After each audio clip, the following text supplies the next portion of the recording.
Hello, and thank you for joining us for this episode of Cinema Craptaculous Presents The Expanded Universe with your hosts, John H. Ford and Mario Doc Diaz. From movies to TV series to toys to comics to pop culture and time travel, this show is your safe space for all things geeky and where you can get your geek on.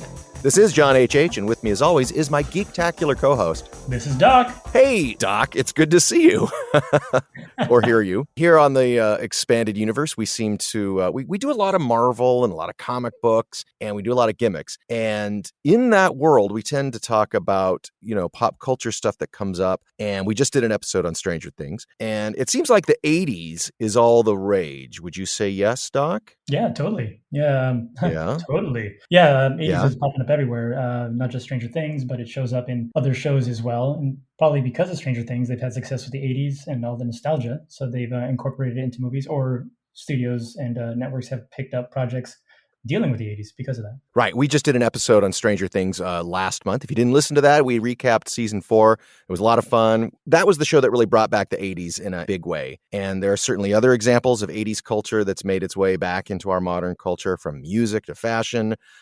Mullets? I don't know. I see the mom jeans a lot, at least where I am. And I know you want to bring your mullet back. I know you do. I do. But here's the thing. On its heels, obviously, is the 90s. So are we going to be oversaturated with 80s, or are we? And are we in for a big wave of 90s nostalgia? And if so, what is the appeal? Is it the fashion, the music, the tech, startups? What if we went back to the 90s? What if could time travel? Would we enjoy it the second time around? I think the 90s definitely need a little bit more love. I know they've been focusing on the 80s, and I think I've seen some 90s love, but I think we need some more. Well, to help us answer this question, and in particular, we have a special guest today on the show, music and sports writer and novelist, Andy Frye. Welcome, Andy, to the Expanded Universe. How you doing, John? Mario, thanks for having me on. Andy, have you ever been mistaken for Adam at any time? If your name starts with an A, I think that's just fair game.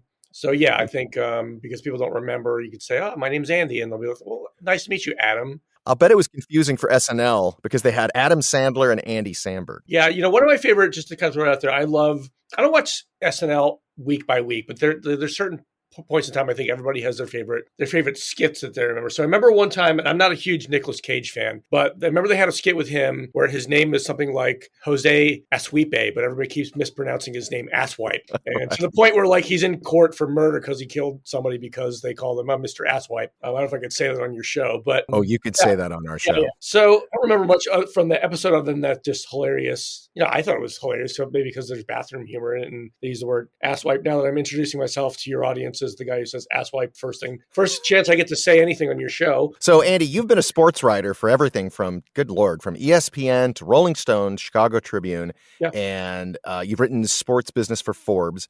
You've interviewed a lot of folks, and both in the music and in the sports world. Now that's very cool. Some people sort of have specialized and have that experience in one or the other, but you have both. So how did you go down this route of having music and sports in your writing and journalistic world? Well, it's weird. So, it all started with me having a day job for the longest time and then kind of dabbling. And I've always written as a hobby. So I think probably sometime around 2009, once we all got on social media, I was dabbling. And I don't know if you remember on Facebook, they used to have these things called notes where you'd be like 15 things about me. And, you'd tag your friends and annoy the hell out of them to get them to comment like, my favorite meal is spaghetti. My favorite movie is Shawshank Redemption. The one thing I really hate is, and I just kind of kept doing those, but I would make them about sports. And I had a couple friends of mine from home would be like, maybe you're a pretty good writer. Maybe you should try this out. And that was always sort of a background thing. So when you're in sales for 10 plus years and account management of, different jobs for 15, 20 years, you learn how to build relationships and kind of pitch people. And I really took the same approach to sports writing in that, I made a connection or two locally and eventually found an editor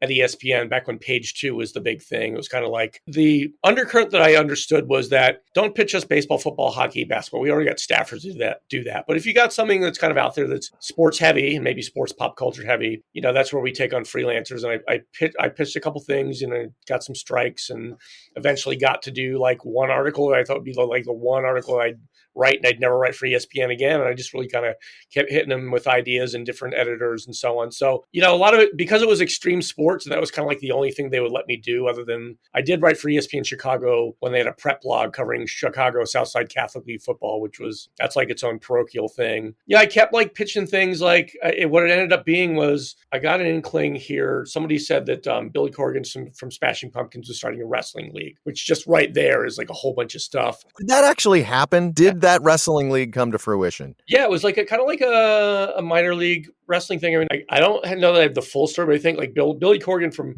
the Pumpkins is a huge wrestling fan. I think he probably approached WWE as like, hey, I love this promotional thing, want to be an investor. And I think probably got, no thanks, great to hang out with you. And he is as a musician, he's very headstrong and entrepreneurial. So long story short, he grabbed some people and formed this league called, I think it was called Resistance Pro. So I interviewed I think he had been on like Fox, the local station here. All I had to do was like, I got the press contact. I'm very pitch minded. Of course, in my email to his PR person was going to be like, interview Billy for ESPN ?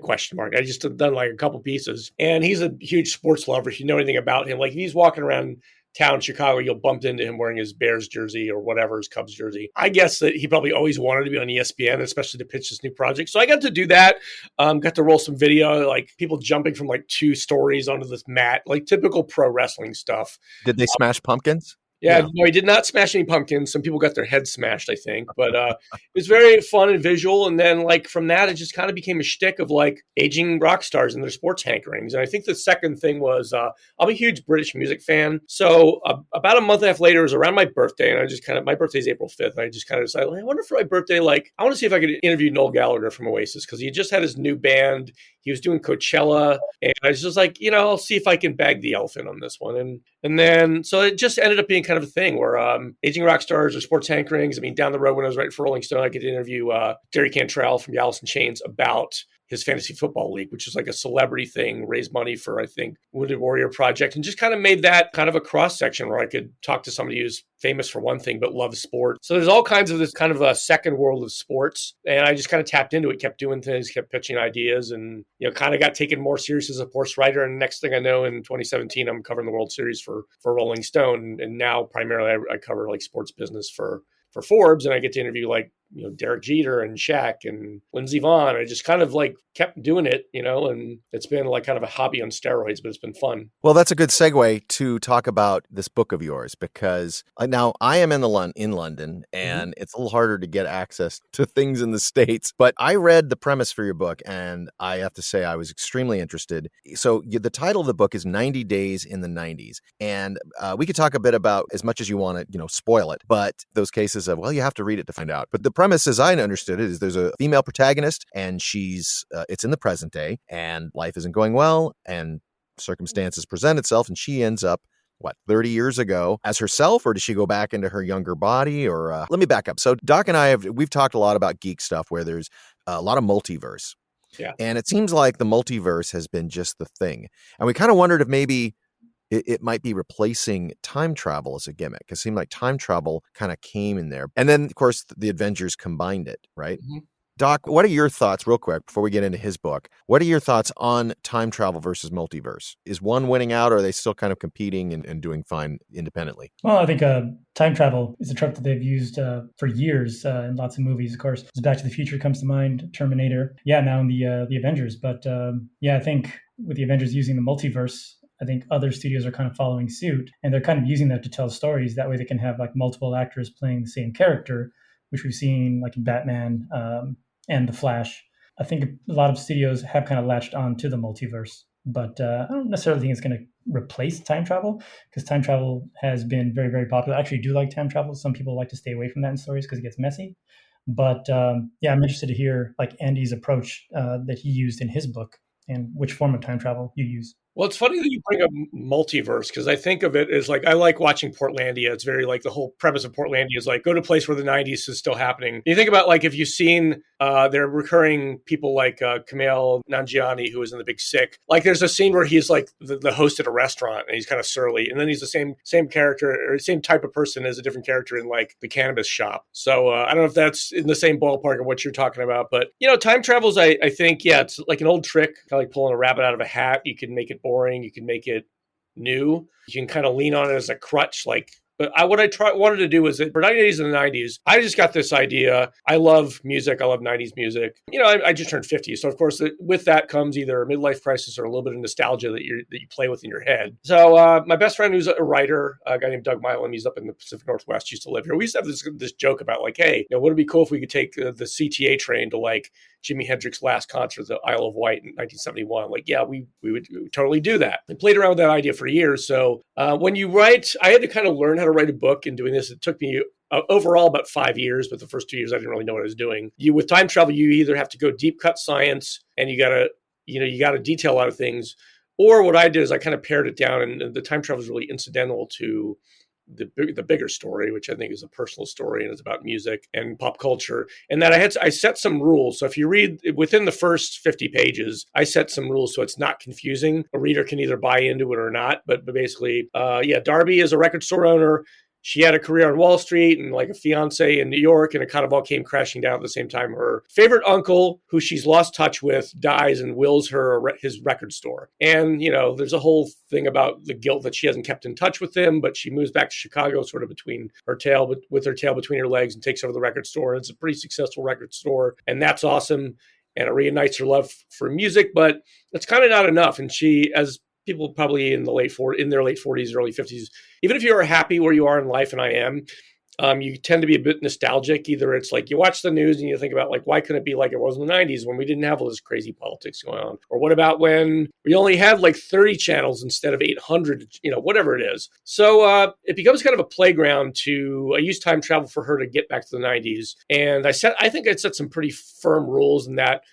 There's this, you see the train behind me on the cover of the book poster, which is behind me. We have the CTA. There's a blue line that goes to the airport, and the brown line is on the north side, and the red line kind of spans the city. And she's got there's an urban legend about something called the gray line, which is kind of, urban legends were a very 90s thing. When we all got email and internet, we sort of were revisiting things that, yeah, I heard about that, or I don't know if that's for real or whatever. And long story short, there's a stop under her record store. So of course she has the liberty to partake or not, and decides after a little deliberating, a little nostalgic thought, that maybe I'll go back to the 90s and see if I could fix some things, kind of reboot my life, do some things over, say I'm sorry, redo this. But then she ends up having too much fun in the 90s. That's sort of a subsequent problem, that she's kind of partying her ass off and loving the music scene, and gets her old job as a music writer back. And it presents, either an opportunity to do new things or to not deal with her stuff that she thought she was going to deal with. So that's the premise of the novel. But music lovers, it's kind of written for them or for me or for us. And I think I cover all the bases in the 90s pop culture, from must-see TV and Friends to the politics of Bill Clinton and his womanizing to, all the great music and all the great concerts and all the great things that have come from that are still with us. We've talked a lot about how the 70s and 80s were really standout decades. I mean, you could just Google 80s fashion or 70s fashion, and you're going to get stuff that would make the average millennial and under just bug their eyes out. Like, you guys dress like that? Yeah. As we get into the 90s, it seems like there was a lot of regurgitating prior stuff. Like, at least I am from the Pacific Northwest, from Portland, actually. So kudos to the Portlandia comment. And I just remember there was like a 70s nightclub that a lot of those of us started to hang out. Disco seemed to come back, and you'd see some of that stuff pop up. You could get, thrift stores were showing a lot of the old clothes. And then all of a sudden it's like Swingers comes out, and we're Lounge Act, and we're regurgitating the Frank Sinatra Rat Pack era. Yeah. And while grunge and other areas of hip hop in the music industry influenced fashion, do you feel that the 90s kind of got to a point or it was starting a point where maybe the 20th century was ending and we couldn't really come up with anything wholly new? Or do you think the 90s offers up something that stands out totally on its own in the same way the 80s and 70s do? Yeah, I'll say that I see it differently. I think it is sort of, there was an appreciation finally of everything, where it was, there's definitely like, we can make fun of the whole vintage shtick. And I think in the first 30 pages of his book, Malcolm Gladwell mentions like the sneakers that look like shoes, which were started from basically everybody in New York City getting rid of their Hush Puppies, and then they turn up in, I remember commercials for Hush Puppies in the early 80s thinking like, those shoes are ugly, why would I ever wear them? But they turn up in vintage shops all over New York City, and lo and behold, I think the way that Gladwell details about 1989, 1990. All the hipster kids who go to private school with rich parents in Manhattan are wearing these hush puppies that they picked up for, $10 or whatever. And then you've got Urban Outfitters making new lines of shoes to look like those. I think there was a lot of that. So I think it was kind of like the decade of music and historic appreciation of all things good, with some new inventions and new spins on it. Like the Beastie Boys' second album, which actually came out in the late 80s. Paul's Boutique had a couple. I remember that. I think Shake Your Rump, the video was like these guys kind of doing what they did in real life, like raiding someone's closet for all the 70s clothes and then going out on the town and having fun with the style and the shtick of it, but also not trying to be like they're in the 70s. They're just in the 90s kind of cosplaying. So yeah, it was a sort of, we're in the last decade of the century. We're looking back at what was great and trying to add to it and have fun with it, try it on for size. But I don't feel like it was just sort of regurgitating. I feel it was like more of an appreciation. Doc, what do you think? Well, kind of like what you were saying. I used to see it with, especially like my brother. My brother's older than me, but I would see like what he would wear, and he'd be heading to the thrift store, and he'd come back with flared pants, flared jeans. He actually found this like full on 70s outfit that was like a burnt orange color that he would wear every once in a while, and he had a shirt underneath that had like these huge collars. And I have to admit, I borrowed the suit every once in a while, but I did have some jeans that had the like more of it was more than just a boot cut. It was a boot cut. It was more flared. But yeah, it happens a lot with fashion though. It kind of comes in cycles, and you can also hear that like in music. And for example, disco was big in the 70s, and then since then, disco elements have kind of reappeared in songs today. So I like the fact that your story revolves around music. Mm-hmm. Did you, like, when you were writing the book, did you have like a soundtrack in your head? Were you thinking about like songs when you were writing the book, or do you include a lot of music in your book, if that's even possible? Because I know. Yes, I would say yes on all the above. So, I mean, I will tell you, the little spoiler for people who don't get it. As someone who's a diehard person who works in a record shop will flip through the chapters, and they'll notice that the name of every chapter is actually takes the name, or very similarly close to the name of a critical album or song from the 90s. So for example, like there's a chapter called Not Too Soon. There's like the one single you may have heard from Throwing Muses is called Not Too Soon. It's sort of, when the band kind of popped up in the indie scene. Or like there's a scene about Darby kind of reflecting on her relationships and screwing them up, and that she had a great relationship that kind of fizzled and faded. So not that I'm a huge Everclear fan, but they had a great album called Sparkle and Fade in about 1996, 97. So the chapter's called Sparkle and Fade. So there's a lot of homage to music. Maybe it's funny that John asked that question, like, am I regurgitating or are we paying homage in the 90s? I guess without thinking about it, that was just kind of a thing that we did. And that's without thinking. I mean, I kind of planned for that, but it ended up being of that spirit that going back to the 90s and about the 90s in the 2020s here, you have to pay homage to that. But actually, that just kind of is the natural fit. That's you think about Tribe Called Quest was one of the bigger hip hop acts that come out of the 90s. Were they regurgitating, or were they just honoring jazz and how much they love jazz by using all the cuts that they use? I think it's the latter. So there's this whole theme and an ethic of the 90s that I think we don't even think about. We just kind of take it for granted that was there. And then someone who has no clue about the 90s would be like, oh, the 90s just, regurgitated, or they just kind of took from. But I think if there's more of, we recognize that there are certain elements of Americana in music and TV and film and even just like graphic design and furniture that are common elements of the American experience now. And we want to kind of bring them all in. And you think about some of the, just kind of last point, you think about some of the musical acts that made it, combining so many different things, like Beck. Beck is doing hip hop. He doesn't sound like a fake rapper, but he's using a little bit of hip hop. He's using a little bit of soul, a little bit of jazz, Latin, and completely pulls it off in every record that he's ever put out. I think what the 90s did best is we just sort of really took inventory of who we are as a culture, and then kind of made it work artistically in so many different ways that I've always been fascinated about it. Maybe that's why writing a book for 5 years, it wasn't work. It was like constantly I'm in love with the subject. And it was, people ask me like, how did you stick to it? And it was like, I kind of felt like I needed to, and I wanted to hang out with these characters that I created in the cool universe that they were in. Kind of like if you're a Marvel fan, you probably want to take a trip through the quantum realm, even though it may be kind of scary. You'd probably do it if you have the chance. That's what music is like to me, and 90s culture is like to me. I think you brought up a great point about the paying homage. And I think what the 90s also did was it gave us creators that showed us how to do that. And I would say Tarantino stands out at the top. Oh, yeah. And certainly P.T. Anderson if you look at their films, Tarantino started out a little earlier in the 90s and P.T. Anderson came out later, but they pull all these songs that are just really the fabric of their movies. And most of them were hits that these guys just liked and kind of wanted to reintroduce to an audience. And out of that into the 2000s, we got guys like James Gunn, Taika Waititi, speaking of Marvel and sort of the superhero world, that like to use these retro songs. But the 90s, I think you're also looking at, I'll speak for myself, but an adult in the 90s who was a kid in the 70s and 80s might have come from a divorced family or sort of the broken nuclear family narrative. And I'm wondering in your, I don't want to spoil too much of your book, but do you get into sort of that 90s psychology? Because a lot of the grunge up in the Northwest, my neck of the woods, comes from really depressing childhoods.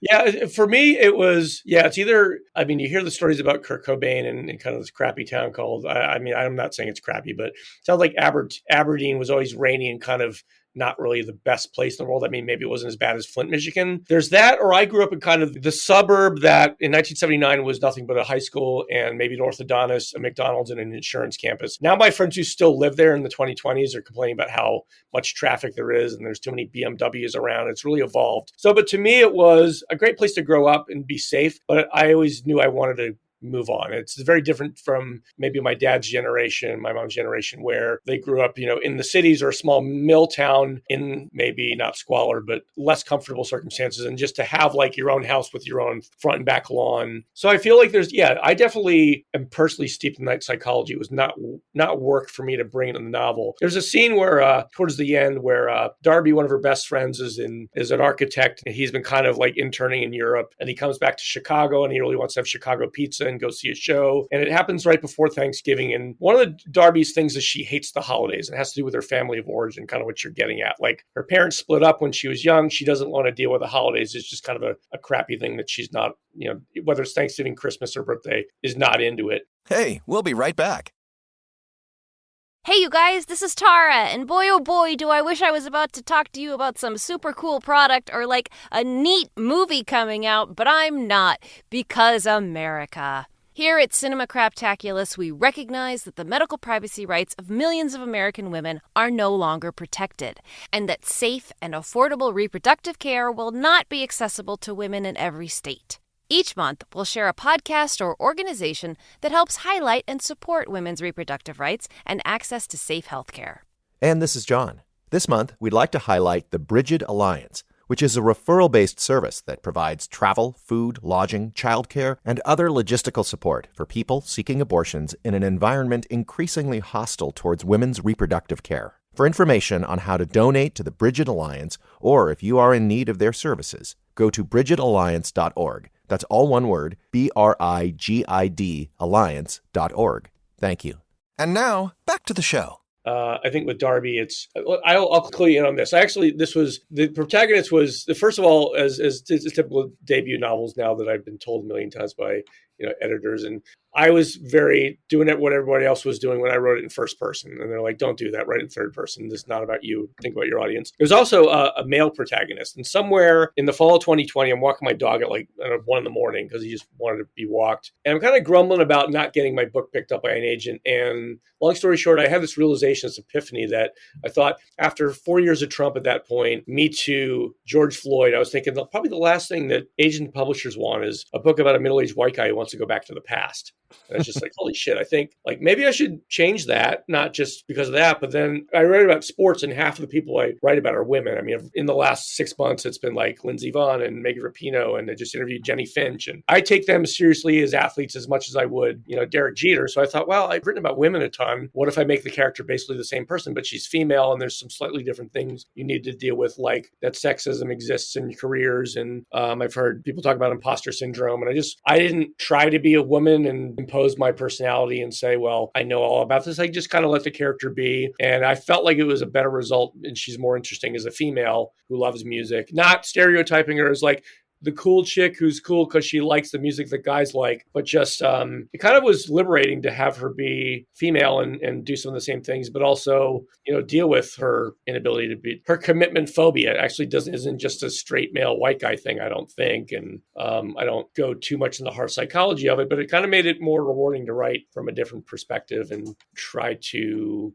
consider something other than, me as a middle-aged white guy going back to the past. I don't know. Did you feel self-conscious that like, oh gosh, I can't get this wrong? I mean, did you talk to women? Yeah. Well, it did help that I flipped it from, I wasn't going to finish the book in first person. To do it in third person, I think about, so like, I get to write about sports, interview cool people in different sports, famous and not famous. So I always think about the fact that I have had a pretty good practice in character study, whether I intended it to be that way or not. So I just tried to, but my narrator is kind of a little bit of an unreliable narrator in that he or she or it is very opinionated about music and kind of thinks that Phil Collins sucks and doesn't like Depeche Mode and is on board with what Darby likes and sticks to her experience in describing it. But it was also, it didn't feel like it was that hard. Like I did ask some of my friends and some women that I know to be kind of my beta readers. And I asked them, like, tell me what you think about these scenes. And, so it, I don't know. I felt like I did a pretty good job because I asked people their opinion. I asked people who like to read books more than I do to, would you be really willing to read this and don't blow smoke up my ass? Tell me, does this work? What would a woman say or feel or do in this situation? And give me your honest opinion, whether, I'm blowing it or being presumptive or, and I got some pretty good feedback, I think. But I felt like I was just writing an article, like writing one of my sports articles about,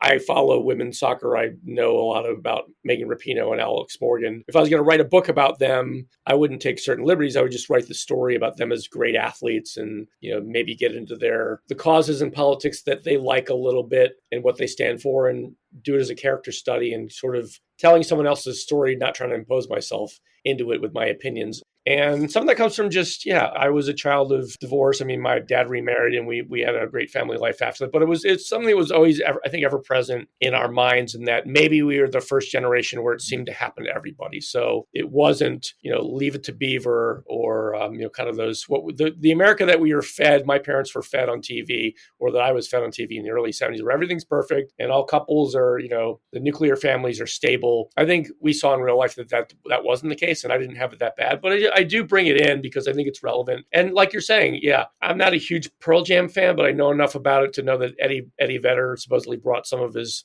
family dynamic, at least into the first couple albums, and he didn't really like his stepdad too much. And I think maybe when we had the chance in about 1991 to switch from Debbie Gibson and Amy Grant and hair metal and, poofy hair to this real thing that, music that where people write their own songs and play their own instruments, and the songs are actually about something relatable. That's really what the 90s was about. And I think that's why we went from literally spandex to grunt, we joke about it, flannel, but really from Los Angeles and Hollywood produced music to this new thing that was people playing their own instruments and being more authentic, at least for a while. So you're looking at the 90s as authenticity. Oh, yeah. And so Marty McFly is in 1985, and there's this sort of veneer that he is dealing with of that, no one really appreciates him, and his family life is not the best. Yeah. And there's a lot of, it's 80s angst is really kind of what it was. So he goes back to when his parents, and when Zemeckis did that, he's looking at the 50s as sort of an idealized America for the most part. Now, of course, Marty finds out that his parents didn't have that, even though they live a pretty comfy lifestyle by 50 standards, that they were awkward and had problems like he did. But still, I feel like the filmmakers are viewing the 30-year difference as sort of like things kind of went downhill. What happened? Is that your point of view, where you feel like we're going back to the 90s? The 90s were actually when things were authentic and were more ideal. Or do you feel like the lesson is if we go back, we're going to find that things weren't quite as great as we think, and we kind of do that with our own memory? That's what nostalgia does, is it makes things feel better because we were just younger. Yeah, it's a little bit both, but more the latter. So one of my favorite movies that I kind of, when I was writing the book, I didn't even think about it. I was at a book conference in the big one in San Francisco, the San Francisco Writers Conference. Where I'm at a dinner with some people, and I get, the point where someone's like, "What's your book about?" And I tell them, and they're like, "Oh, that's kind of like that Woody Allen movie with, they go back to the 20s, Midnight in Paris." And I was like, I haven't seen it in a long time, but I guess kind of in a way, in that they don't really explain the time travel. So in that movie, one of the strong themes is they even name it the golden age fallacy, in that we all get to our point in middle life where we think, when I was young, it was great. I didn't have any responsibility. I was younger. I was fit. I got to date a lot but then we forget about that. We couldn't pay our rent. We ate ramen noodles every night for dinner. I had to carry my laundry down 3 stories. And then half the time I put my quarters in the laundry machine and then it wouldn't work. And then I'm SOL for Monday morning. We kind of forget the bad and remember the good. So what my novel does is that it has Darby, she's going to back to the 1990s to kind of fix some things. She feels like it's a golden age, but eventually, and that's where I'm not going to spoil you, I'm not going to give you the spoiler, that some things happen that make her realize that the golden age of the 90s, at least the golden age in her mind, is as imperfect as any other time. And that you can go back to the time where music and TV were better, you had less responsibility, it was more fun, and there's still things that happen in your life that make you say, wow, this sucks, or I don't have my shit together, or maybe when I'm in my 40s and 50s, I'll have it together. I remember thinking in my 20s, like when I'm in my 40s, I'll probably have more money and I'll be situated and I won't have as many worries as I have now. That's what I had to remind myself I was thinking about in my 20s, that my 20s, I was thinking like later on, I'm going to be much better and have my stuff together. But I probably know plenty of people who are in their 40s and 50s now who, maybe aren't happy where they are in life and kind of wish they could go back to when they were somebody in high school or they were somebody. So I try to play with it. I think the flip side of authenticity is I want to play with the theme truthfully and that we can go back to time travel. But the other time is going to be as imperfect as now or, maybe 20 years from now. You can't have it both ways. It's not going to be 100% good. But let's try on for size, what it's like to go back in the 90s, enjoy the fun parts, and then get real with the parts that, aren't perfect. And, let's have an honest conversation about that while having fun there too. Doc, would you go back and the first thing you do is, whoa, it's the 90s. And all of a sudden you're in your car and you realize, oh, Thomas guides. Yeah, it's funny because I had a conversation about Thomas guides last week. I actually had to use them a lot for work back in the day. I was kind of like a navigator for my manager. He would drive around. We were doing street lighting, and I'd have to use the Thomas guide to tell him where to go. But yeah, like friends and I have had conversations about going back to the 90s, and like Andy was saying, that we have conversations about the 90s being better and being amazing. But lots of times when it comes to reminiscing or time travel, you realize that we have like a romanticized view of what the past used to be like. And unfortunately, there's tough times throughout history, no matter what decade you live in. Well, now, again, I don't want to spoil your book. I think anything we need to tell people to read it. But is the potential, we've seen this in stories where, bring Back to the Future too, where people want to use their knowledge of the future to profit and benefit themselves. Do you guys feel that you would both be tempted by that because of what like, woohoo, let's go buy some Amazon stock? Yeah. Or do you think that you'd be nervous about, I feel like I'd go back and I'd be scared to step on anything because I'd screw everything up, and I'd come back to the future and we're all run by Nazis, or we're back to Cro-Magnon times because of something I did, or I turned the world into Mad Max. Would you think you'd be tempted to, maybe make things a little nicer for yourself financially? Or I would. I kind of structured Darby as like, okay, so she inherits this record store that's killing it. Everybody's coming and buying all these records, and she kind of feels guilty about the fact that she had no hand in creating this record store. And then before that, she had a great career on Wall Street and then kind of blew it and, bet on some crypto stock. And so she's kind of been there, done that with the whole high dollar quality of life thing. I think one of my other editors is kind of like, well, in truth, if you were going back in time, who wouldn't benefit financially? But I just I do address that in my story to make it kind of a non-issue. And if you read the abstract, I think of the abstract of my book, the flap copy is what they call the words on the back of the book. It's like, what would you do if you go back to the 90s? Would you form your own punk band? Would you buy a bunch of Amazon stock? Would you play the lottery? To Darby Derrick's, that all sounds great, but she's got something else on her agenda. So I lay it out there because it always comes up. You could always, be like Biff in Back to the Future too.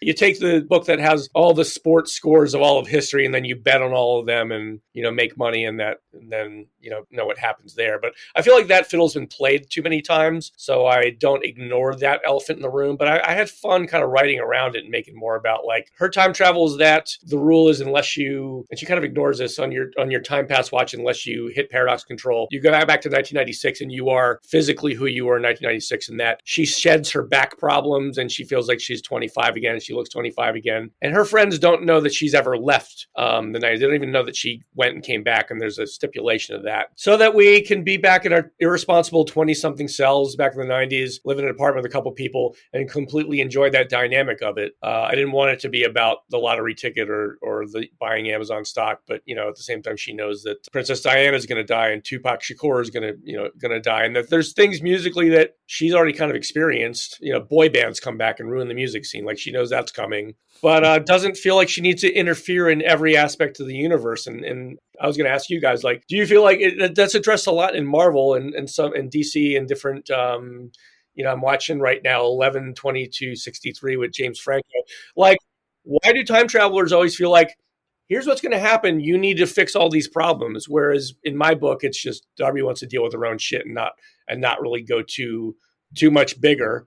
Why do we feel like that movies and the heroes in the movies kind of need to fix all the problems? I mean, I don't know. What's up with that? Yeah, that's definitely a good approach to it, because you're right. Anytime there's like a movie or a story, it's going back in time to fix some kind of like world event. Like the show Timeless, they kind of focused on doing stuff like that. Yeah, it's connecting Ford's question, like if I'd go back in time to do stuff and make myself rich, and then now with your question, it's kind of like, why don't people go back in time just to fix some kind of like personal issue, something like on a smaller scale, more personal? Yeah, I guess I'm sure there was things that I look back on and think, hey, I would have done that differently. And I think it's a good approach, something different than like a world-saving event. Well, I think superhero movies, they've got this big villain, and the villain has to do something large, and so therefore the fix to that has to be something large. But if you go back to Endgame, for instance, they break that time travel down to very personal moments where Steve sees the woman that he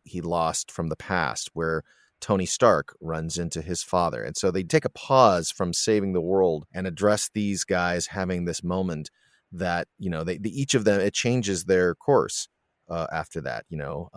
Tony has some resolution with his father because they had, they ended rather roughly and unresolved. And Steve makes some big decisions that sort of change the outcome of his future via the past. When I think about going back, I've had dreams where I am time traveling, and usually what happens, it's like a portal or a device, and I only get like one shot, and it's always to go back to when I was little to see if I could see my parents, because I want to see them at my age or see them when they were in their 30s, and I can never do it. I go to the house and nobody's home. It's because my brain's just pulling files. I can't fabricate that. But I was going to ask you guys, if you could go back to the 90s, because this is where Andy really focused his literary lasers, what would you guys do? Would you be nervous about giving yourself away? Do you think you could convince everybody else that you are the younger version?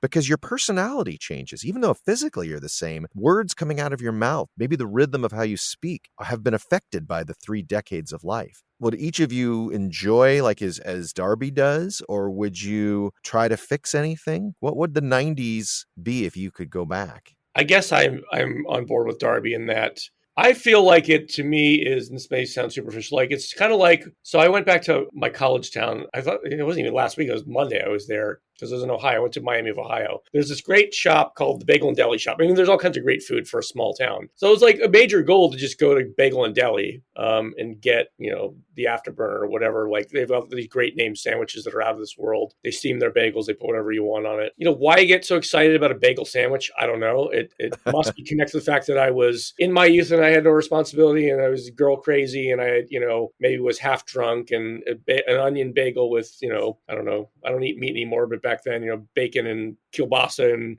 scrambled eggs on it sounded great. And it was the moment in time that was awesome. But we associate, I think a lot of us associate music and food with certain times, how we kind of felt back then, versus part of me would say I'd go back to the 90s and kind of avoid everybody I know and just kind of do cool stuff. Like if you went to an amusement park by yourself and you just want to do all the rides, and let's say there was no lines, you could do whatever you want and eat for free, you would probably just experience all of it. I don't know. I'm not compelled to solve the world's problems, but I think we also assume that we are wiser now when we would go back in time, that we would have all this wisdom that we would have at our disposal should we need to use it, or if we wanted to investigate a problem or solve a problem. But I also think like if the more you're there, the more perplexing it is. And that's probably where the James Franco series I'm watching is great, in that the longer that he's back in 1960 and 61 and 62 to try to save JFK, the more complicated it gets and the more problems pop up.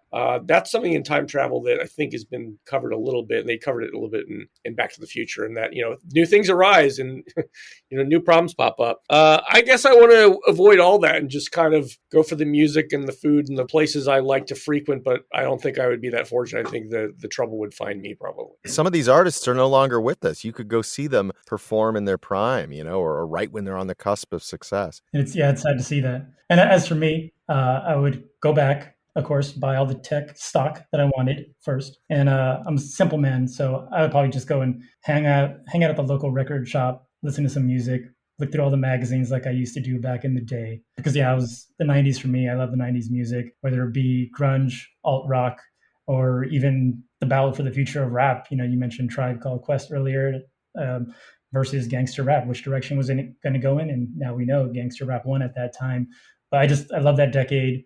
I love the fact that the naming convention for your chapters in your book, as we're talking, I see the poster behind you, 90 Days in the 90s. I'm looking forward to reading it. I would love to grab a copy. Where can fans pick up a copy of your book? Well, if you do the very 2022 thing, point and click on Amazon, you can probably get it from there very easily. If you go to 90daysinthe90s.com, I will sign it and send you a little bit of a swag. And the kicker is that, if you buy it direct from the writer, we get to keep more of the money instead of Amazon and Barnes & Noble. But, different people have ordered different ways. I've had a lot of friends and people that I know order direct from me, just going from the website. Yeah, it's everywhere you would want to buy books. And other than that, maybe someday if I stalk John Cusack outside his house and hold up a radio, and maybe I can convince him to produce the movie version of it. He might want to be in it, though. Who knows? I think that would be great. And he should be required, I've said this before, every 10 years to go and just do a retro, basically like a Grosse Pointe Blank type character every 10 years, because he kind of did it again with Hot Tub Time Machine. He's sort of our marker of time for our generation.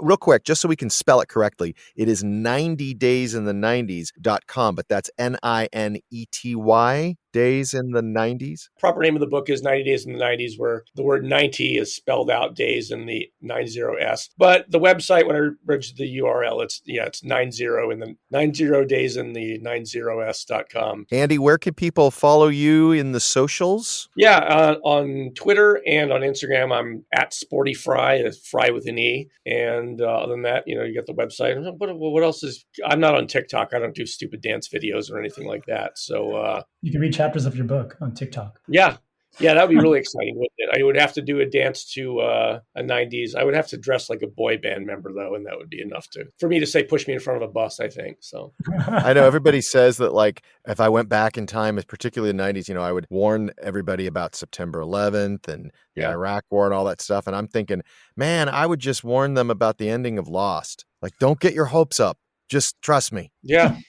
Or that, we can go on and on about. Exactly. I remember enjoying Friends, kind of. I wasn't a diehard, but now I see Friends popping up and I'm like, geez, can I get away from this show? I'll tell you where I am. They're still popular. And the kids are discovering The Office and all these old comedies on the streamers. But Andy, I want to thank you for joining us on this Cinema Craptaculous Expanded Universe adventure. You're sort of our first, we've had a writer before, but you're sort of the first novelist that threaded the needle between the cool side of geekdom, which is, I think, being a sports geek, because, it's cool, with music geek, which is also cool. But you were also able to sort of bring our just geek side into your world. And I hope everybody goes and gets your book, 90 Days in the 90s. Like Doc said, it kind of hit some of our points, age-wise too. And I'm looking forward to reading it. Yeah, thanks for joining us. Yeah, thanks for having me. It's good to be on, and I really appreciate it. Yeah, thank you, Andy. Thank you to our listeners, both openly geeky and closeted geeky, for joining us on this expanded universe journey. This has been Doc, and with me as always is my geektacular co-host, John H.H. And remember that this is your safe space to talk about all things geeky and where you can get your geek on, in the present or in the 90s. Geek out!